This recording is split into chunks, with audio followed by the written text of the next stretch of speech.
Welcome boys. In this video we're going to be replacing the battery in our '05 Neon.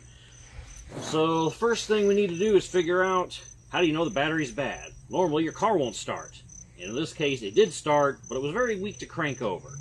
So we need to figure out what is the problem with the battery. Is it low and needs to be charged, or is the battery bad? So we're going to use this top-down auto battery 101 and connect it to the battery to see what we can see. Back positive, positive, negative to negative. We have 10.76 volts. That's after I charged it days ago and have let it sit. So losing 2 point something volts, 2.1 it seems, or thereabouts, a little under 2. Most likely a dead cell. So this is in the vehicle.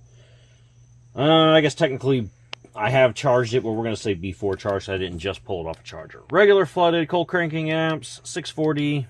And the survey says state of health 1%, state charge 0%. We only have 80 amps after letting this sit for a few days, and an internal resistance of 45.44. So it's charge retest. I've already charged it and tested it. It will go up to 13 volts, but at that point it'll say state of charge 100%, state of health 0 to 1%, and it had, I think, 100 amps. And the internal resistance was still very high. So this battery is junk. Now we're going to compare that with the new battery before we even put it in. This is what a good battery should look like. This has 12.8, so anything above 12.6 is good. This is going to be out of the vehicle. This is going to be after a charge, regular flooded, cold cranking amps. This is 630. And we're going to get copyright struck because this guy's playing his music loud. State of health, 91%. State of charge, 98%. 630 amps and 4.72 ohms of resistance. You want to have a nice low number there. This battery's good. So this is what we're putting in. Alright, so to loosen the terminals, we're going to use a 10 millimeter for both the positive and the negative. And we'll loosen positive, loosen negative. Always take your negative terminal off first. Negative is grounded to the chassis, so if you take this off and touch the chassis, it doesn't matter. If you take the positive off and touch the chassis while this is connected, you will short circuit and cause a problem. They're both off. We're good.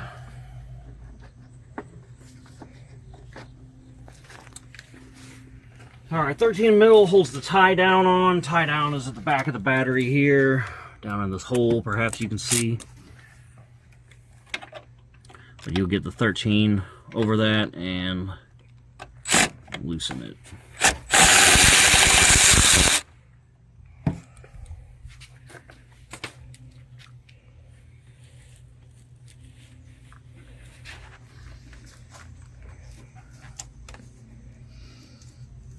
And just so you know, Katie, you probably may have to jiggle these wires since I'm now moving them if your AC is not working. But we can test that, I guess, after we put your thing back in. Alright, so we'll tie down out. Now you're going to have to whip this out of here. Sometimes, and normally, these would come with some sort of a handle. Battery does not have one, so you just have to manhandle it out here however you can. In the case of this, I have to just not hit these wires. I gotta thank O'Reilly for that. He took my handle and broke my bracket. Well, the new one comes with a handle. So now we just gently get it back down here without bumping into anything.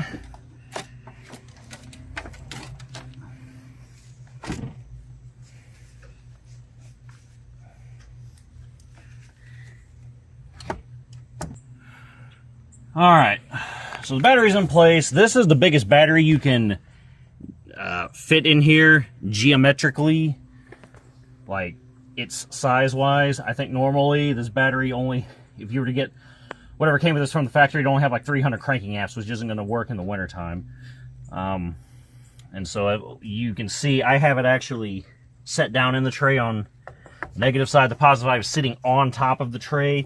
So it's supposed to fit in, but one side's going to be either tilted down and sitting up or vice versa. So you can decide which way you want to have it sitting cattywampus, but due to this battery being bigger than it should be, it won't sit in there super proper, but that'll be good enough, I guess. So it's sitting up slightly on the negative side and down slightly on the positive. So that is what it is.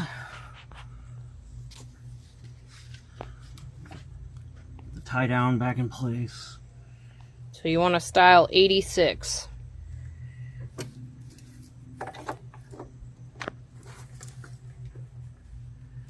I believe that's called group. Yes, group 86.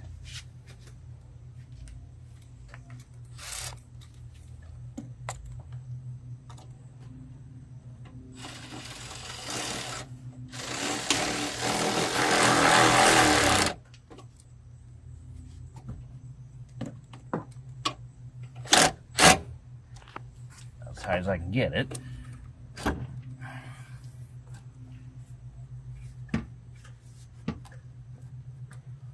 Still bounces a little, but I can't actually tighten this anymore. But I ain't gonna go flying out. There's a lip at the bottom of the battery that tie down is catching. All right, so I want to put positive on first.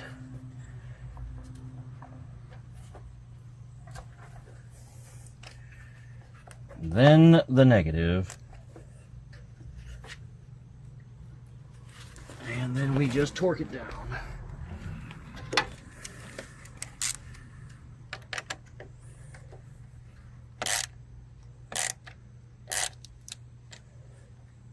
That doesn't move. That doesn't move. And the moment of truth now, you want to start the car. Make sure she cranks open.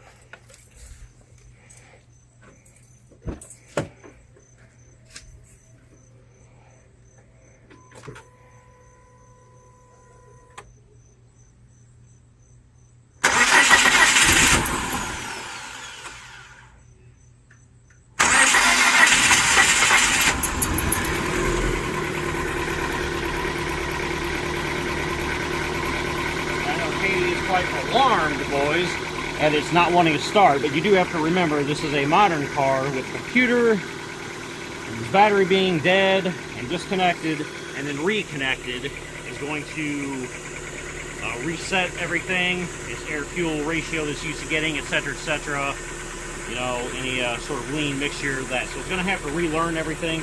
So when you go to start it and it doesn't start right away, or it runs kind of crap for a little minute, that isn't the end of the world. That I would consider that normal.